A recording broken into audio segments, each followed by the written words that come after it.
In 2010, a German octopus correctly predicted Spain would win the World Cup. He had already nailed nearly every result at Euro 2008 before that, a streak so accurate it made him a genuine global phenomenon right up until he died a few months after his final correct call.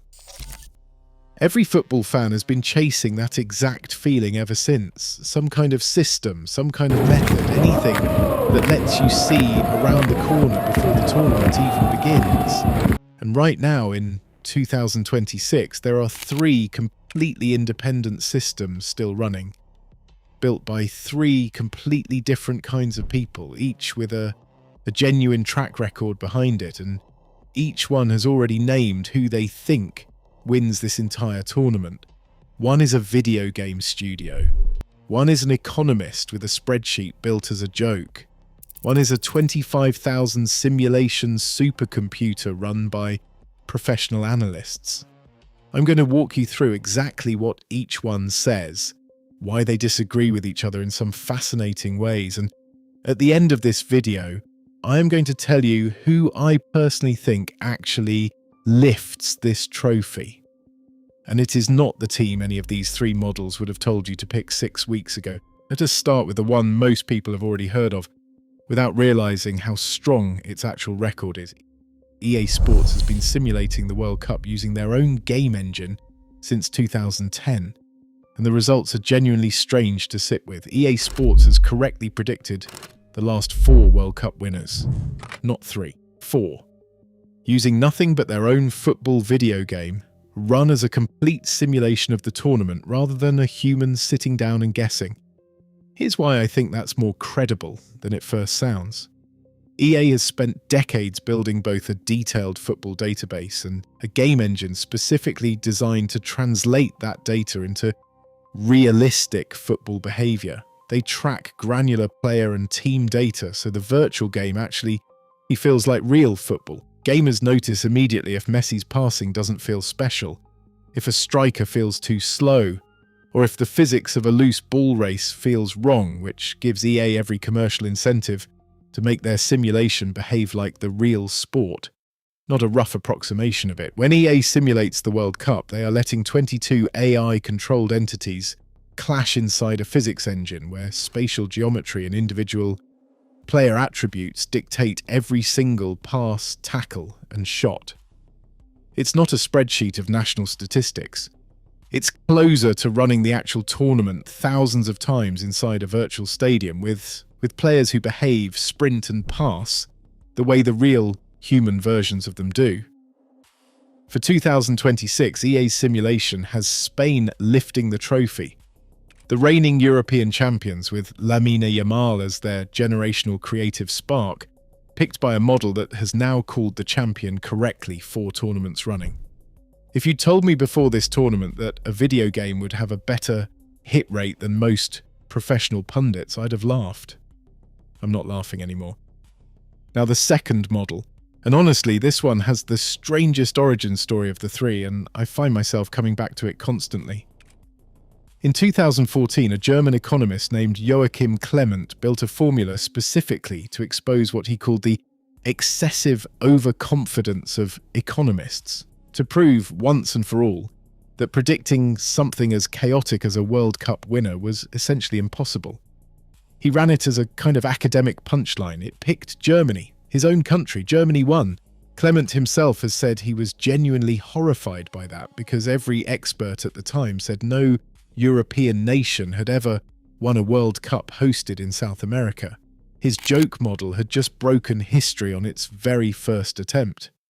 Then in 2018 it picked France. France won. In 2022 it picked Argentina. Argentina won. A model built specifically to fail, somehow naming the actual champion 3 tournaments running, while the man who built it kept publicly insisting it shouldn't be trusted. Clement's model doesn't look at form, injuries, or tactics at all. It runs on 5 structural factors: GDP per capita, population size in countries where football is the dominant sport, average annual temperature, current FIFA ranking points, and host nation advantage. The temperature variable genuinely fascinates me. The model identifies an optimal climate for developing elite footballers around 14 degrees Celsius, cold enough that extreme heat isn't limiting outdoor play, warm enough that kids aren't stuck indoors half the year. Too cold like Norway or Canada limits year-round development. Too hot like tropical countries above 27 degrees does the same thing. It's not asking who's in form this month, it's asking which nations have the deep structural conditions to consistently produce champions decade after decade, almost regardless of who happens to be playing in any given summer. For 2026, Clement's model picked the Netherlands, a country that has reached 3 World Cup finals in its history without ever winning one: 1974, 1978, 2010. 50 years of agonizingly close misses. His full simulated bracket had the Netherlands beating Spain in the semi-final before overcoming Portugal in the final, with Portugal getting there themselves by beating England in the other semi. The Netherlands were eliminated last week in the round of 32 on penalties to Morocco, almost the exact heartbreaking fashion they have lost in before. Clement's named champion is already gone. But here's what I keep coming back to. His own simulated final still had Portugal as one of the 2 best teams standing in the entire tournament. His model didn't just randomly throw a dart at the board. It looked at structural football pedigree and landed on Portugal as a genuine finalist, independent of who he ultimately picked to win it all. The third model is the most heavily resourced of the 3, and the one professional analysts trust most when actual money gets involved. The Opta supercomputer simulated the entire 2026 World Cup 25,000 times before the tournament even began. Unlike EA's video game engine or Clement's economic spreadsheet, Opta's model is built directly on football data, individual player ratings, expected goals contributions, head-to-head records, squad depth, and historical tournament performance, all run through tens of thousands of randomized simulated tournaments to produce a genuine probability distribution rather than one confident guess. Spain emerged as the most likely winners, claiming the trophy in 16.1% of the 25,000 simulations. France, England, and Argentina all followed closely behind, each winning in more than 10% of simulations. Notably, just 35.9% of all 25,000 simulations saw any nation winning the World Cup for the very first time, which told us before a ball was kicked that an outsider like the Netherlands lifting the trophy was always a genuine long shot by Opta's numbers, even while Clement's separate model saw it differently. And here's the part I find genuinely useful, rather than just 3 names on a list. The bracket has already changed since the tournament started. Spain were held to a shock 0-0 draw by Cape Verde in their opening match, and have not been the outright betting favourite since that result. Through the opening days of the knockout stage, France became the solo market favourite, shortening further after Germany and the Netherlands, 2 of the strongest teams on their side of the bracket, were both eliminated in the same 24-hour window.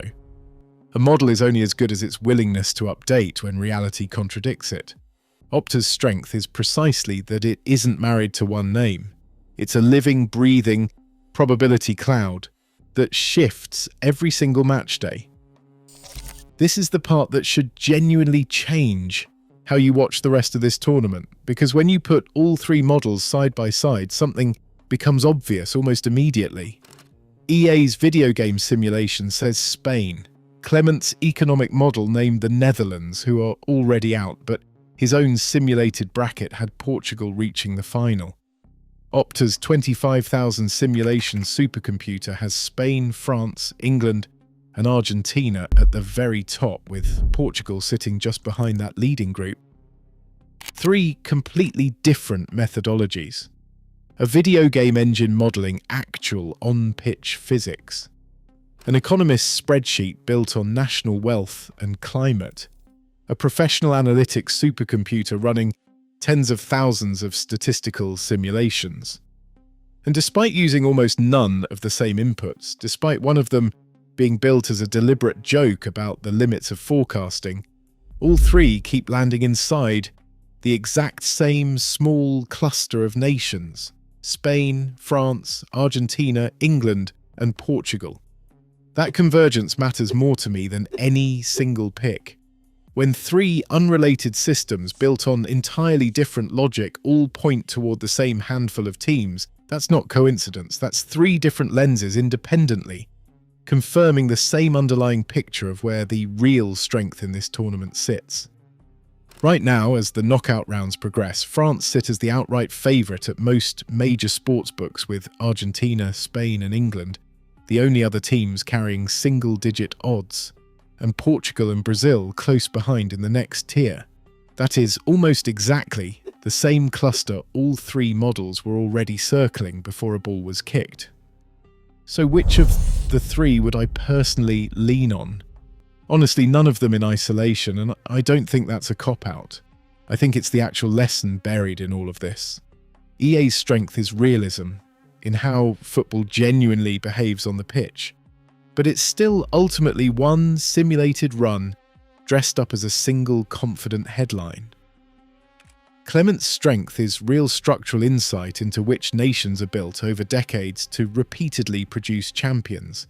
But he's the first person to tell you that roughly 45% of any World Cup's outcome comes down to pure chance. Opta's strength is volume and statistical rigor.